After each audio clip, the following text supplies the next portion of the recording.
Medical కాలేజీలను పూర్తి చేయడానికి ప్రభుత్వానికి 5,000 కోట్లు కూడా లేవని మాజీ మంత్రి బుగ్గన రాజేంద్రనాథ్ ఎద్దేవా చేశారు. ఉద్యోగుల జీతాలకు డబ్బులు లేవని చెబుతూ అమరావతిలో మాత్రం లక్షల కోట్లు ఖర్చు చేస్తామన్న విడ్డూరంగా ఉందని మండిపడ్డారు.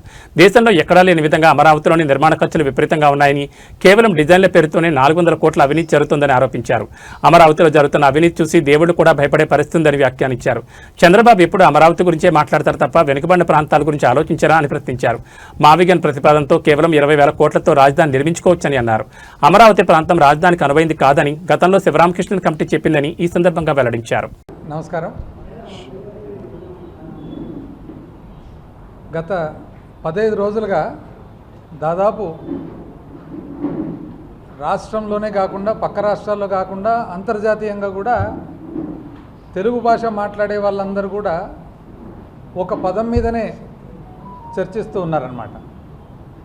ఏమది అంటే మావిగన్. అయితే ఈ విషయము కొంతమంది బాగుంది అంటున్నారు, కొంతమంది ఇంకా అధ్యయనం చేసి అర్థం చేసుకోవాలా అని ప్రయత్నిస్తున్నారు. ఒక తక్కువ శాతం మాత్రము చాలా డిస్టర్బ్ అయిపోతున్నారు. చాలా ఆందోళన, చాలా కోపము, చాలా ఆక్రోశము, ఏమేమో మాట్లాడుతున్నారనమాట. అయితే ఈరోజు ప్రెస్ కాన్ఫరెన్స్ పెట్టేదానికి ప్రధానమైన లక్ష్యం ఏమంటే, ఎవరైతే అధ్యయనం చేస్తూ ఉన్నారో ఏమిది అని చెప్పి ఆలోచిస్తూ ఉన్నారో కొన్ని ఫ్యాక్ట్స్ అండ్ ఫిగర్స్, వాస్తవాలు తెలియజేయాలని చెప్పి ఈరోజు ప్రెస్ కాన్ఫరెన్స్ ఇక్కడ కర్నూలులో పెట్టడం జరుగుతుంది. ఎక్కడెక్కడికి పోయిందనేది వాళ్ళకు తెలుసు, కాంట్రాక్టర్లకు తెలుసు.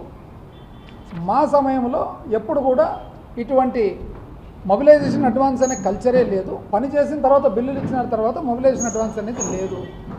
ఆ తర్వాత ఇప్పుడు 2 లక్షల కోట్లు ఏంది, 1,00,000 ఎకరాలు ఏంది, అమాయక రైతులు ఏంది, ఈ పర్సంటేజ్లు ఏంది, ఈ కాంట్రాక్ట్లు ఏంది, అసలు ఈ సమయం గడువు ఏంది.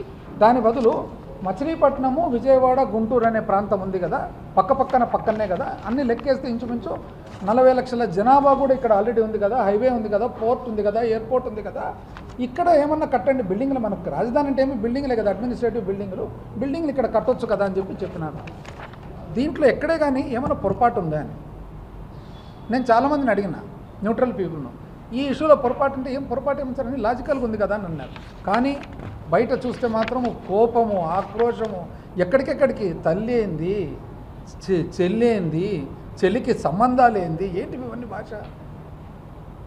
ఎవరి ఇష్టాంతరానికి వాళ్ళు మాట్లాడుతూ ఉన్నారన్నమాట. అసలు ఈ సంస్కృతి ఏమో మాకు అర్థం కాలే. ఇది కాక ఏం అసలు 14,800 రూపాయలు అడుక్కేంది మనకు మద్రాసులో, బెంగళూరులో, హైదరాబాదులో అపార్ట్మెంట్ 5,000కు అద్భుతమైన అపార్ట్మెంటు. 5,000కు అద్భుతమైన అపార్ట్మెంట్లో 2,500 ఇంచుమించు భూమి ఖరీదు ఉంటుంది. ఇక్కడ ఈ 15,000 భూమి ఖరీదే లేదు. సున్నా. ఇసుక ఫ్రీ, కరెంటు ఫ్రీ, రాయితీలు ఫ్రీ, జిఎస్టీ, ఇన్ని రాయితీలు పెట్టుకొని ఎందుకు అవుతుంది, ఏం కడుతున్నారు అంటే మీరేమో ఇది అడుగుతేనేమో అసలు కోపము, ఆక్రోశము, కొట్లాడేదాన్ని తయారవుతున్నారు. ఇంకా హైలైట్ ఏమంటే కొట్లాడితో ఎక్కువ హైదరాబాద్ నుంచి కొట్లాడుతున్నారు. అదేందో మళ్ళీ నాకు అర్థం కాలేదు. ఇప్పుడు తెలంగాణలో కంపారిజన్ చెప్పినారు. ఏమని, తెలంగాణలో బీఆర్ఎస్ గవర్నమెంట్ కేసీఆర్ కూడా కట్టినారు. కేసీఆర్ గారు 10 లక్షల అడుగులు ఎంత కట్టినాడు, 615 కోట్లకు కట్టినాడు.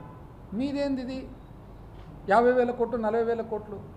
అసలు పార్లమెంట్ కట్టినారు ఢిల్లీలో పార్లమెంటు నడిబొడ్డున. ఆడ కన్స్ట్రక్షన్ కాస్ట్ ఎక్కువ ఉంటుంది, ఎందుకంటే వెహికల్స్ తిరిగేదాన్ని కూడా కుదరదు, మిడ్ నైట్ తప్పితే. ఆడెంత 970 కోట్లతో కడతారు. కానీ మీరు మాత్రము సచివాలయం ఇక్కడ 1,450 కోట్లు, డిజైన్లకే 400 కోట్లు. ఇంకా రోడ్లు, ఫ్లైఓవర్లు చూస్తే అసలు మీరు 6 లేన్ రోడ్స్ అని వేస్తారు, ఎంత 53 కోట్లు. మనం నేషనల్ హైవేస్ 20 కోట్లతో కిలోమీటర్కి వేస్తుంటే మీరు 53 కోట్లు, సేమ్ అదే 6 లేన్స్. ఇప్పుడు ఇవి అడిగినారనమాట. ఇవి అడిగితే కోపం, విపరీతమైన కోపము.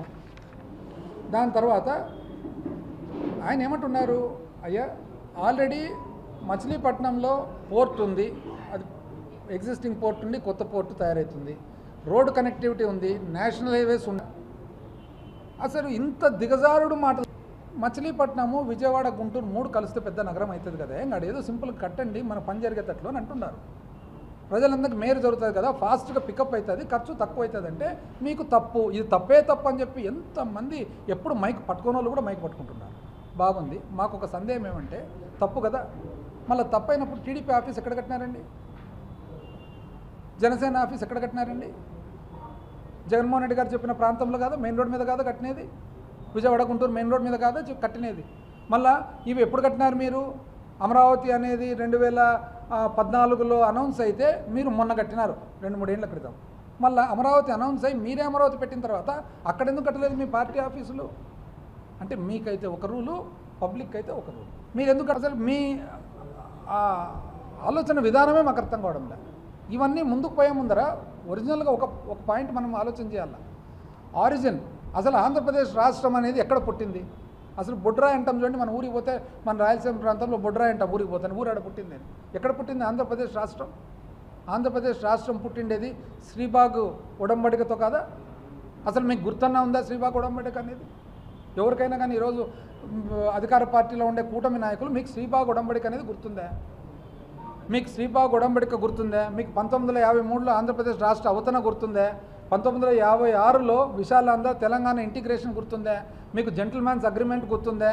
మీకు తెలంగాణ